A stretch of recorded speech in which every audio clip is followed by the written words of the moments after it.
Siemka, ja jestem Adacho, znany również jako Maximoto Kokołoto, a moje nakrycie głowy dzisiaj nie jest absolutnie przypadkiem. Tak się składa, że jesteśmy w przededniu dnia Saiyan. Sa można przeczytać po japońsku jako 3, I jako 1, a Yan jako, w zasadzie ja, jako 8, więc trzeci miesiąc, 18 dzień, 18 marca co roku jest świętowany jako Dzień Saiyan. W Dokanie również i za każdym razem mamy nową kartę w Dokanie. Tak się składa, że moje predykcje troszeczkę się nie sprawdziły, dużo osób stawiało na Dragon Ball Daima, też ze względu na to, że co tu dużo mówić, wydaje mi się, że Super Saiyanin 4 Goku prędzej czy później będzie się musiał pojawić, ale jest to mimo wszystko miła wiadomość, że ten Super Saiyanin 4 Goku z Dragon Ball Daima się jeszcze w Dokanie nie pojawi z dwóch powodów. Po pierwsze, bo wolałbym, żeby chyba pojawił się podczas większej celebracji jako karta LR, a podczas Saiyan Day wychodzi zwykła karta UR Dokkan Festival. Drugim powodem jest to, że w końcu klasyczny Dragon Ball dostał trochę miłości. Po tej 10. rocznicy, gdzie tak na dobrą sprawę dostaliśmy jedną kartę z klasycznego Dragon Balla i to była karta darmowa, dostajemy teraz małego Goku, więc w sumie moja predykcja trochę się zgadzała, bo powiedziałem, że będzie mały Goku. SSJ4 z Dragon Balla Daima, ale kto tam by się przejmował szczegółami, prawda? Zrobiłem sobie test DNA i wyszło, że jestem w 1% Chińczykiem. I wiecie co? Jak zobaczyłem, że intro tego małego Goku przenosi nas do gór Paozu, potem wstaje słoneczko i potem widzimy ten domek, zaraz wam puszczę tę animację, bo dzisiaj sobie będziemy oglądać i animację, i przeanalizujemy sobie karty i też ten list producentów, który został wrzucony na Dokkanowego Xa. Wtedy się ucieszyłem i dosłownie przypomniały mi się intra kreskówek, chociażby Samurai Jacka, gdzie na początku mieliśmy historię. Dawno temu, w dalekiej krainie, ja, Aku, zmieniający postać władca ciemności, rozpętałem niewypowiedziane zło. Ale wszystko się zmieniło, kiedy zaatakował naród ognia. I może nie będę przedłużał. Jak się cieszycie na małego Goku? Widziałem, że zachodni fanbase, ci kurwa amerykańscy idioci, którzy nawet nie oglądali klasycznego Dragon Balla, bo myślą, że Dragon Ball zaczął się na Zetce, to nie wiedzą nawet kto to jest. A ja jestem człowiekiem kultury i wiem kto to jest. Tak się składa, że mam problemy z nakładaniem słuchawek w tym kapeluszu, ale chcę posłuchać tego soundtracku, bo mówię, on też wpuszcza mnie w taki chiński klimat, w taki klimat chińskich baśni. Nie macie tak, że wpuszcza was to trochę w klimat chińskich baśni? Tutaj była jeszcze animacja Chi-Chi, ale ona rzucała... A zresztą mogę wam też to pokazać, no jak już robić wszystko, to wszystko. Chi-Chi jest kartą banerową, więc generalnie też sobie ją przeanalizujemy, ale to nie jest karta, która... Chociaż inaczej, jest ona silna. Mimo wszystko, to wiecie, to jest tyle. Nie będziemy sobie za bardzo się skupić na animacjach Chi-Chi, bo to jest karta, która ma tylko i wyłącznie być floaterem, którego się puszcza na trzeciego slota. Ona ma unikać, ona ma nie umrzeć i ona ma supportować. To jest od jakiegoś czasu tak naprawdę rola kart banerowych. Ale spójrzcie na to intro. Spójrzcie na to intro i posłuchajcie tej muzyki. Czy nie czujecie się chociaż troszeczkę Chińczykami, jak tego słuchacie?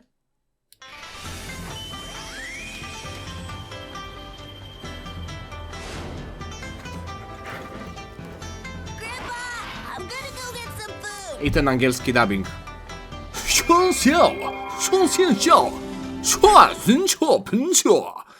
No ja powiem wam, że odkrywam chyba swoje chińskie korzenie, jak oglądam to. Dobra, starczy tego.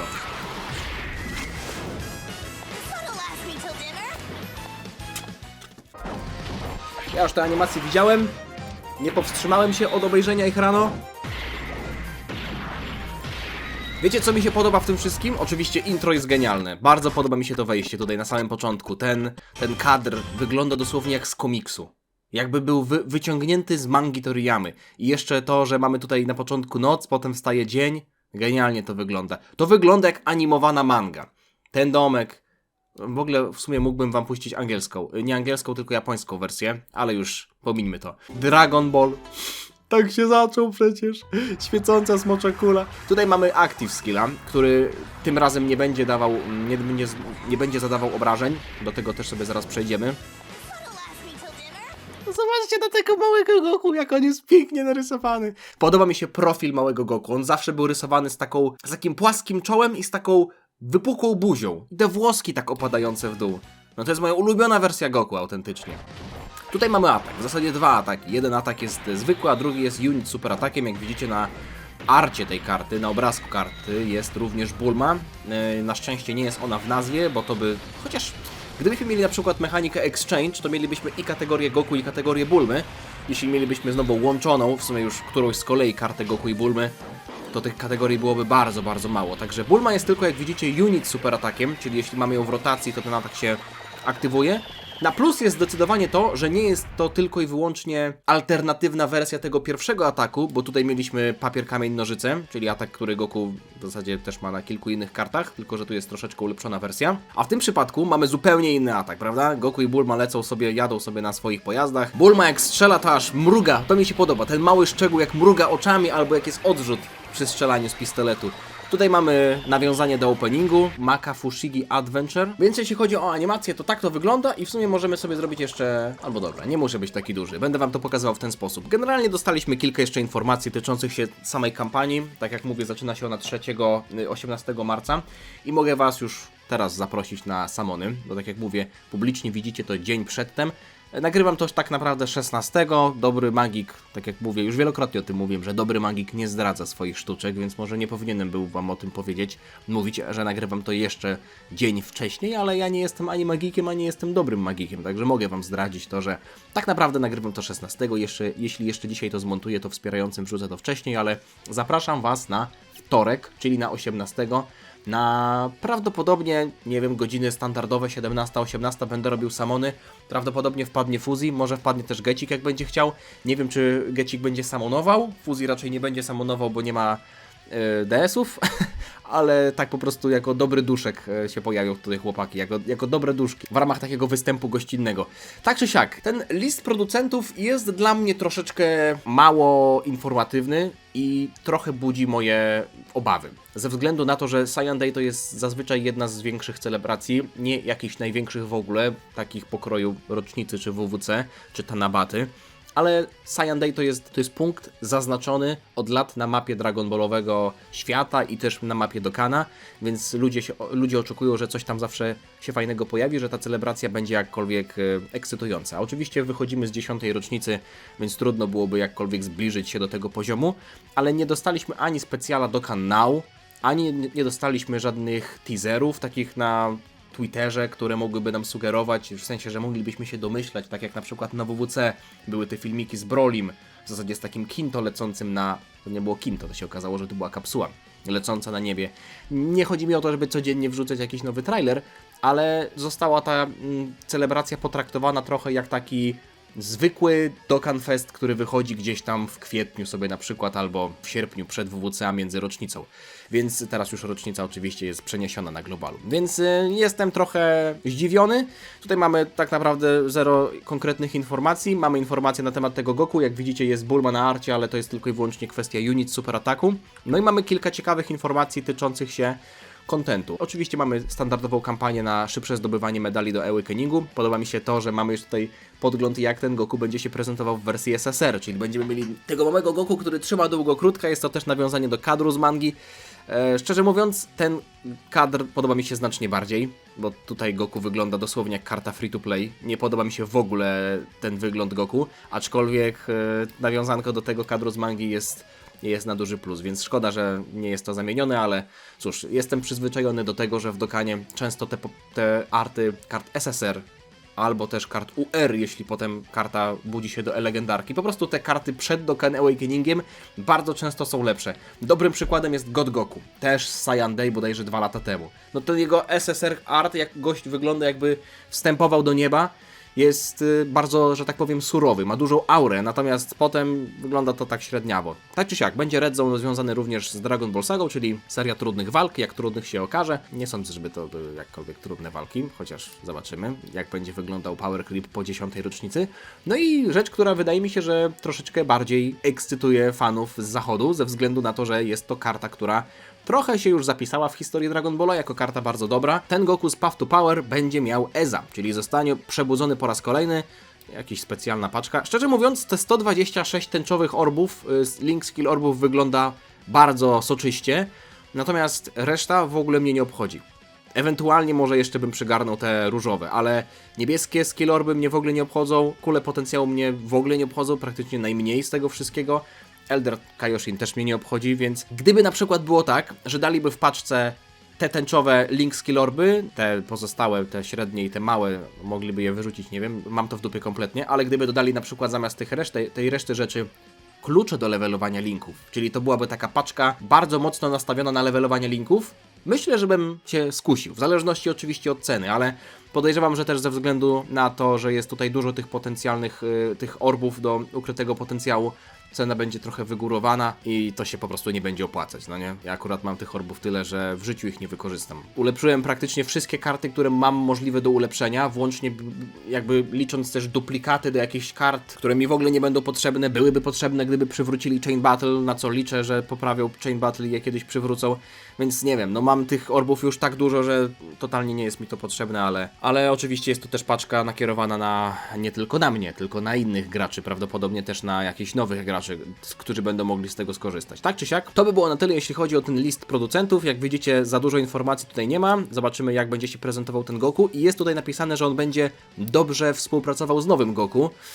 No, nie będą się na pewno linkować, bo Goku Youth w nawiasie i ten drugi Goku Youth to są karty o takiej samej nazwie, a doskonale wiecie, jak w Dokanie to działa, a w zasadzie jak nie działa. Ale myślę, że tutaj jest kwestia tego, że ten mały Goku z Path to Power ma pewien zapis w pasywce, który będzie mógł pomóc temu Goku, ale do tego po kolei przejdziemy. Super AGL, jeśli chodzi o statystyki, to są statystyki na pełnym poziomie, bez ukrytego potencjału, więc do tego moglibyśmy doliczyć sobie 5000, raczej standardowe statystyki, bo wiedziałbym, że nawet trochę mało HP, ale zwróćcie uwagę na ten leader skill, to już wchodzimy w nową erę leader skillów tak naprawdę. Mamy 220% do ataku i defa i 250% do HP, więc biorąc pod uwagę, że tak na dobrą sprawę nie mamy teraz, jak bierzemy 2 razy 200 lidera, 400% do statystyk, tylko jeśli chodzi o samo HP, to mamy 500% do HP, więc nawet zważając na dość niskie HP, no wiecie, jeśli chodzi o karty legendarne, no to tego HP jest bardzo dużo. Zazwyczaj to jest około 20 000, niektóre karty mają jeszcze więcej, ale karty TUR to często po prostu oscylują w granicach jakichś 12, 13, 14 tysięcy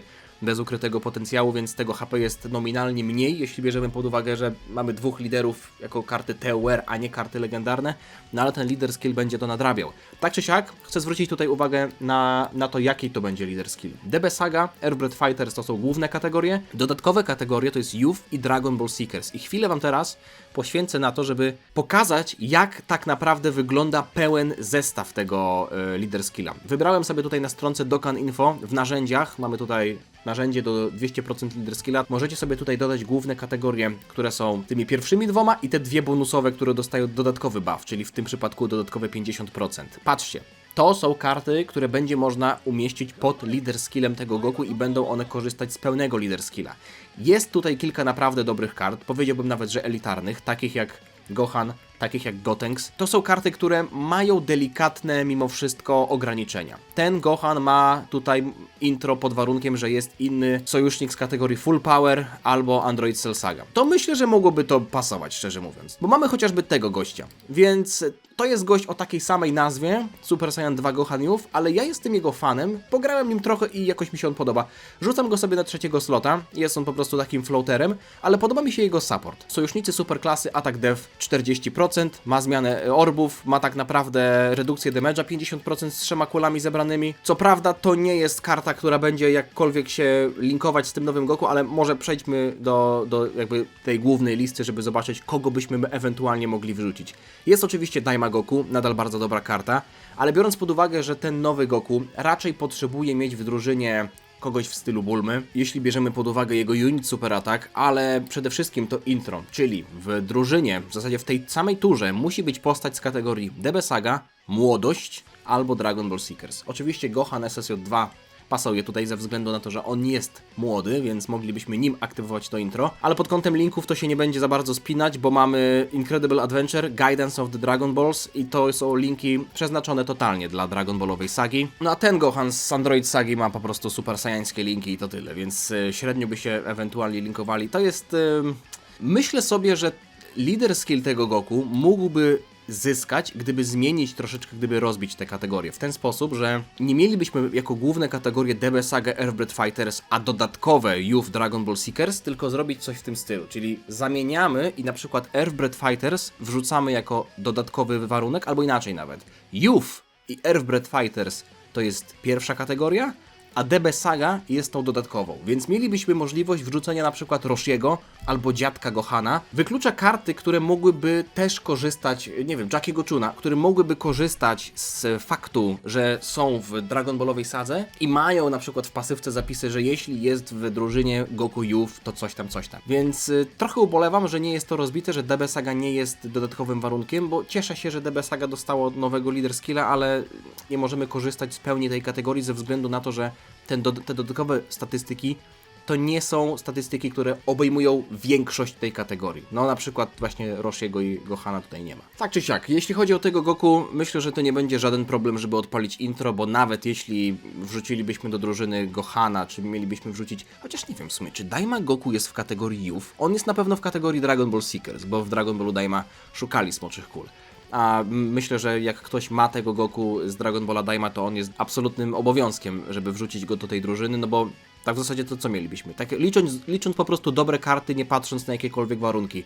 Gohan SSJ2, Gotenks, Bulma się już troszeczkę zestarzała i jakbym miał wybierać jaką Bulmę chciałbym wrzucić do drużyny, może bym wrzucił gdybym miał tę legendarną Bulmę, gdybym miał dużo duplikatów, ale uważam, że ta Bulma nie jest wcale gorsza. Ona ma możliwość unikania na trzecim slocie, buduje sobie dodge'a, ma bardzo fajny support i myślę, żeby spełniła swoją rolę, chociaż ma też niższe statystyki, więc to by się odbiło trochę na statystykach całej drużyny, jeśli chodzi o HP i tak dalej. Moglibyśmy nawet wrzucić Mai, ona jest z kategorii DB Saga, jest z kategorii Dragon Ball Seekers. Na pewno to by było aktywowane, więc mielibyśmy ten support, 60% ataku i defa dla całej drużyny. Plus 3 ki, jest też możliwość unikania, 70% praktycznie ze wszystkimi warunkami. Ta Mai też byłaby dobrym floaterem, ale jak widzicie, chwilę później lista się kończy, oczywiście będzie ten Goku miał Eza, te chłopaki są całkiem dobre, mam wrażenie, że czasem mogą zawieść, jeśli nie zaczną dodżować od samego początku, ale nie jest to aż tak głębokie 200%. Po prostu już tutaj przechodzimy do kart bardzo niszowych. Co to jest kurwa za karta? Nie kojarzę tego gościa w ogóle. Aha, on wyszedł 1 stycznia 1938 roku. Ja dlatego go nie kojarzę. To chyba będzie, wiecie, po wielkim resecie Dokana. Jak już tak bardzo ta meta wymknie się spod kontroli, że karty zaczną robić po miliardy damage'a, to nastąpi wielki reset Dokana. Po prostu ta inflacja zostanie zdenominowana, będzie taka denominacja damage'a w Dokanie i wtedy karty zaczną z powrotem mieć takie pasywki, czyli... Aha, on nie ma w ogóle pasywki. 200% jakie jest każdy widzi, nie jest ono aż tak bardzo głębokie, ale przejdźmy sobie w końcu do pasywki tego Goku. Jeśli chodzi o intro, nie sądzę, żeby był problem z aktywowaniem tego intro.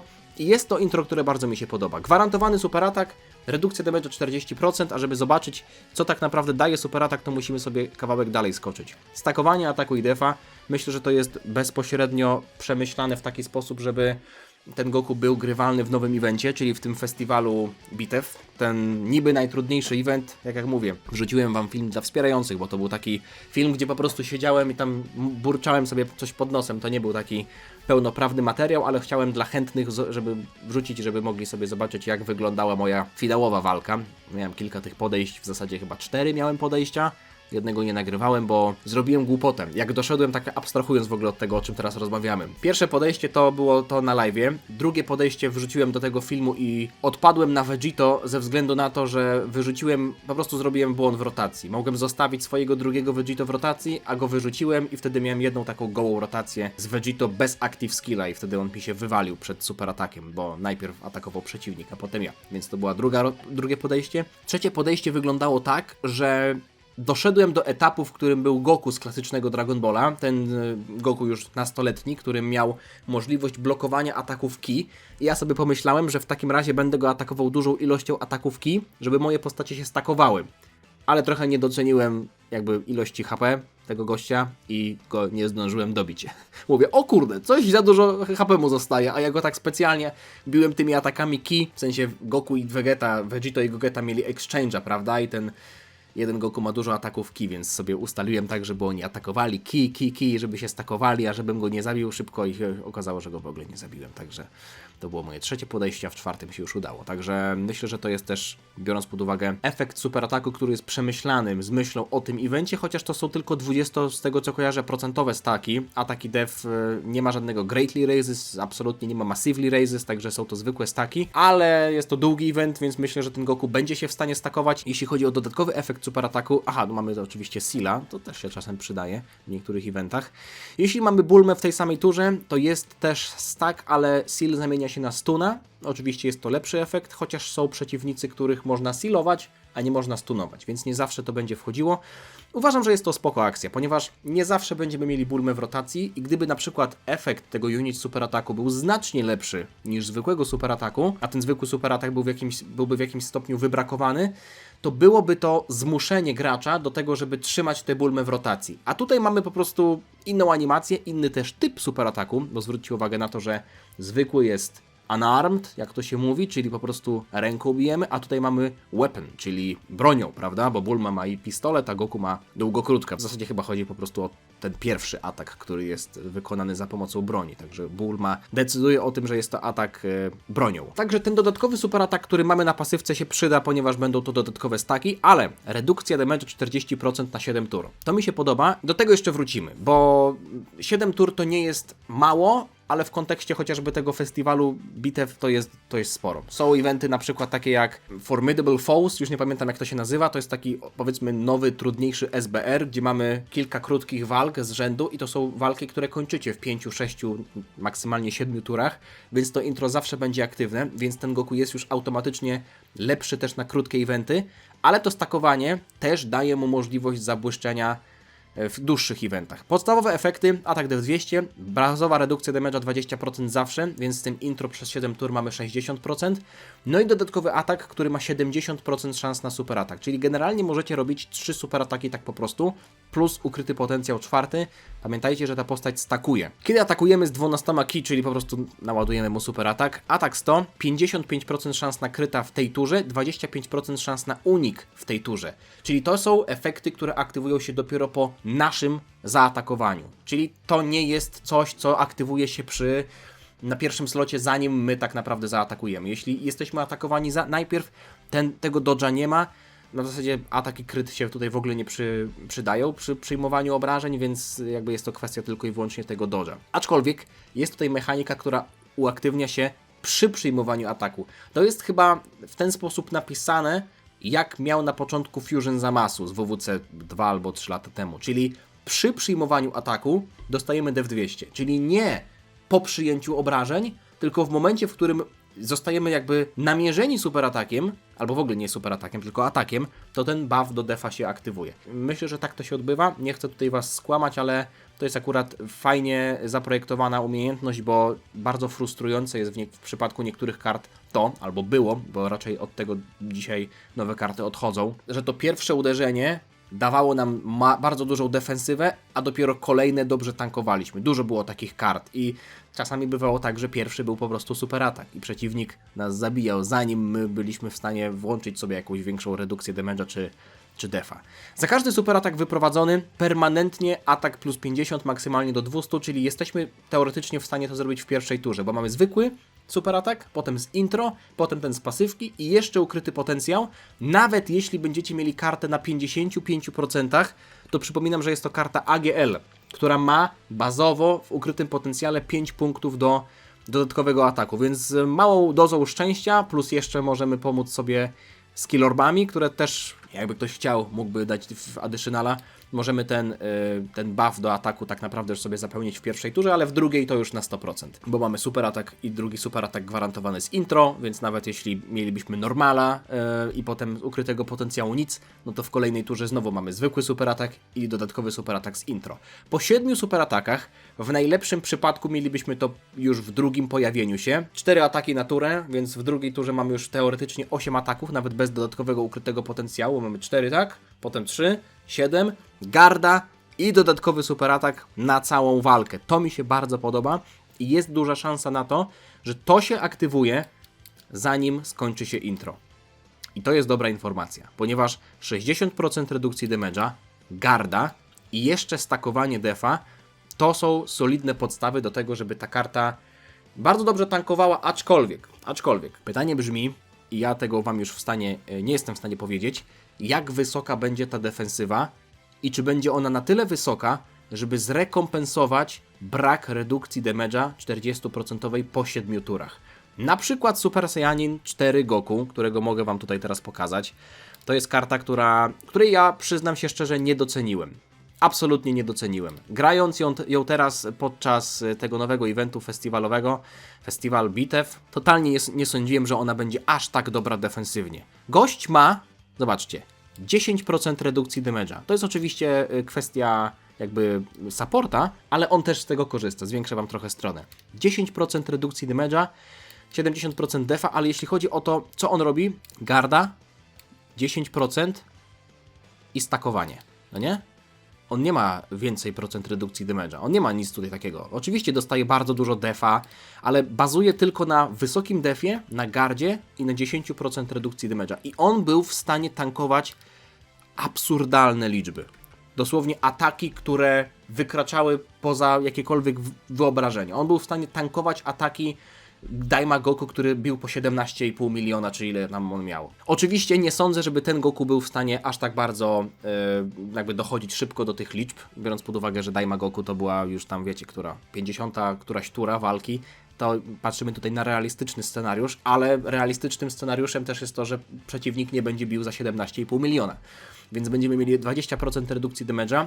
Zobaczymy, jak bardzo te staki będą działać, jak szybko się będą nabijać. No i garda. Wiecie co? Staki nabijają się na podstawie waszego bazowego defa, a nie tego aktualnego. Czyli to nie działa tak jak efekt kuli śnieżnej. Czyli mamy na przykład 100 000 defa, dobijemy w następnej turze do 200, potem to 200 robi się 400, 800. To nie rośnie wykładniczo. To działa w taki sposób, że jeśli pierwszy stack zwiększa was o 100 000, to każdy kolejny o 100 000. Oczywiście z tego co kojarzę, i tutaj się mogę już mylić, na to też wpływają linki. Dajmy na to link All in the Family, on daje z tego co kojarzę 20% defa. Czyli jeśli ten link będzie aktywny i karta na początku tury będzie miała więcej tego bazowego defa też ze względu na link, to stack defa, czyli to permanentne podniesienie defa, też będzie dawało więcej w tej turze. Tu już nie jestem pewien, ale coś takiego mi się obiło o uszy. Ogólnie uważam, że jest to karta solidna. Myślę, że 10. rocznica trochę nas rozpieściła, jeśli chodzi o te pasywki i tak dalej, o te liczby, o te horrendalne liczby. To czasami zakrawało o totalny absurd i się bałem, jak będzie wyglądać teraz Dokkan po tym, jak te karty niektóre, jakie te karty wykręcały liczby. Oczywiście ten festiwal Nowy Walk to nie jest dobre pole do tego, żeby obserwować, jak wygląda obecna meta. Mam wrażenie, że ten event to jest po prostu taki żart trochę. To jest kompletne przekraczanie granic absurdu i nie sądzę, żeby następne eventy, jakieś trudne red zony albo karty miały wykręcać liczby chociażby podobne do tego, co widzieliśmy w tym festiwalu. To był po prostu event dla cierpliwych albo dla masochistów. Natomiast to, co tutaj widzę, podoba mi się, bo ta karta ma w zasadzie wszystko, prócz dodge'a. Więc nawet można byłoby nią pójść w dodge'a, jeśli by się okazało, że te jej defensywne parametry, defensywne mechaniki albo są niewystarczające, albo z czasem się starzeją. Bo wiadomo, karty się starzeją w zależności od tego też, co mają. Redukcja damage'a starzeje się trochę wolniej, bo jest to procentowo zawsze opisane, ale atak def 200 przy przyjmowaniu obrażeń i praktycznie to jest wszystko, jeśli chodzi o tego bazowego defa. Tak czy siak, podoba mi się karta. Oczywiście linki są bardzo typowe dla kart związanych z klasycznym Dragon Ballem, ale jest jeszcze Active Skill, którego sobie nie omówiliśmy i myślę, że to też może być duże. Bardzo łatwy warunek do spełnienia. Goku idzie na ryby, też mi się podoba nazwa i animacja. Od trzeciej tury, od początku bitwy, czyli nawet jeśli nie mielibyśmy go w pierwszych 2 rotacjach, czyli zaczęlibyśmy walkę i Goku byłby wyrzucony na 7. slota i pojawiłby się dopiero w trzeciej turze, to już możemy od razu aktywować tego Active Skilla. Trzecia tura od startu bitwy, a nie od pojawienia się tej karty. Przywraca 30% zdrowia. Myślę, że nie będę czekał jakoś szczególnie bardzo, jeśli go trafię i będę nim grał. Jeśli będę miał możliwość włączenia tego Active Skilla, to będę raczej go używał. Ze względu na drugą część, czyli po prostu permanentny buff do bitwy. Atak def 30% w bitwie, ki plus 3, to się bardzo przyda.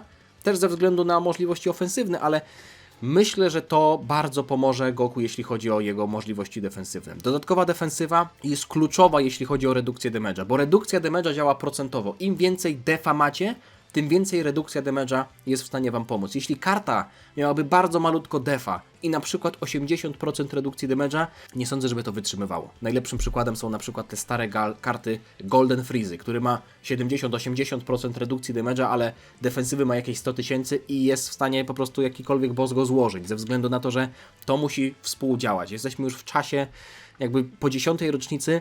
Nie ma możliwości, żeby karta przeżywała najtrudniejsze eventy, mając albo to, albo to. Musi mieć to, no i garda też bardzo pomaga. Ten Goku ma wszystko. Pytanie tylko, jak będzie sobie radził po 7 turze, kiedy to intro się skończy i jak dużo defensywy będzie w stanie zakumulować, prawda? No bo to jest taki, to nie wiem, czy one się będą nabijać szybko, czy wolno, to po prostu trzeba byłoby dokonać jakiejś kalkulacji. Tak czy siak, przejdźmy sobie do tej karty banerowej, Chi-Chi młoda. Podoba mi się to, że jest int, ze względu na to, że to daje jej dodatkowe 5 punktów dodge'a darmowe w ukrytym potencjale. Jeśli chodzi o leader skilla, no to mamy tutaj 130%, więc nie ma co zwracać na to uwagi. Ale jeśli chodzi o pasywkę, mamy tutaj solidne liczby i to mi się akurat podoba. Oczywiście nie mówię tutaj o bazowych efektach Ki 2, Attack Def 200, bo to ile tutaj jest zapisane w pasywce, to nie ma aż takiego dużego znaczenia, bo karta może mieć różne statystyki bazowe i wtedy te procenty bazują na tych statystykach, więc tutaj nie można patrzeć na jedną tylko rzecz, a ignorując totalnie drugą. Wyprowadza dodatkowy atak, który ma 50% szans na bycie superatakiem, więc zobaczmy sobie jej efekty superataku. Atak def na jedną turę, obniża atak def przeciwnika, ona akurat nie stakuje, ale podnosi sobie defensywę na jedną turę. Atak oczywiście też, ale to jest raczej karta, która za zadanie ma nie umrzeć, więc to czy ona będzie coś biła, czy nie, szczerze mówiąc mam to totalnie w dupie. Więc jest szansa na to, że wyprowadzi dodatkowy superatak i będzie, co za tym idzie, podnosiła sobie dalej defa na jedną turę, rzecz jasna. Sojusznicy superklasy atak def 30 i dodatkowy atak def 30 dla sojuszników z Dragon Ball Sagi. I uważam, że tutaj jest właśnie bolączka tego Goku, jego leader skilla, że nie można wrzucić Roshiego, nie można wrzucić, znaczy można wrzucić, ale nie będą mieli pełnego leader skilla 250%, czy tam 230%. Ale to nie zmienia faktu, że ten support jest monstrualny. Tak czy siak, to na co czekam to jest dodge, oczywiście ma statystyki przy atakowaniu, 30% szans na dodatkowy atak, nie wiem czy to cokolwiek będzie znaczyło, pewnie będzie tam wykręcać paręnaście milionów, ale mówię, to jest totalny standard, jeśli chodzi o dzisiejsze czasy. No i to też myślę, że się może przydać głównie pod kątem defa. Atak def i szansa nakryta 25%, maksymalnie do 100 za każdy super atak wyprowadzony, za każdy super atak, nie każdy atak. Więc mamy możliwość oczywiście już mieć dwa ze względu na bazowe efekty, czyli zwykły i tutaj 50% szans na dodatkowy. Jest jeszcze szansa na dodatkowy atak, kiedy przeciwnik jest albo ma obniżony atak obniżonego defa, jest stunowany, sealowany, to też nie jest aż tak częste, ale myślę, że to jest skonstruowane w taki sposób, że tak jak ta Chi-Chi jest w stanie obniżać atak defa, tak jak ten Goku jest w stanie sealować i stunować, to jeśli jakikolwiek z tych efektów wejdzie, na przykład jeśli Goku zestunuje, zasealuje, to ta Chi-Chi ma automatycznie dodatkowy super atak, ale jeśli ta Chi-Chi też obniży atak i defa swoim pierwszym atakiem i potem wyprowadzi kolejny, to automatycznie powinno jej się właśnie załączyć to, czyli mogłaby wyprowadzić na przykład 3 super ataki. Mimo wszystko mnie obchodzi to, co jest tutaj na samym końcu, bo to jest moim zdaniem najważniejsze, czyli jeśli mamy w drużynie, nie w rotacji, czyli w ogóle w drużynie, w naszych 7 kartach, kartę w kategorii Youth, no, myślę, że tutaj nie będzie żadnego problemu. Def 200, 50% szans na unik. A jeśli mamy jakiegokolwiek Goku w tej samej turze, garda i def 159% przy przyjmowaniu ataku. Olbrzymi def, szansa na unik, garda. Co prawda, tylko 50%, ale biorąc pod uwagę, że jest to karta int, można byłoby bardzo dużo jej dodge'a podbudować ze względu na po prostu jej typ, więc w ukrytym potencjale można byłoby jej dużo tego uniku dołożyć.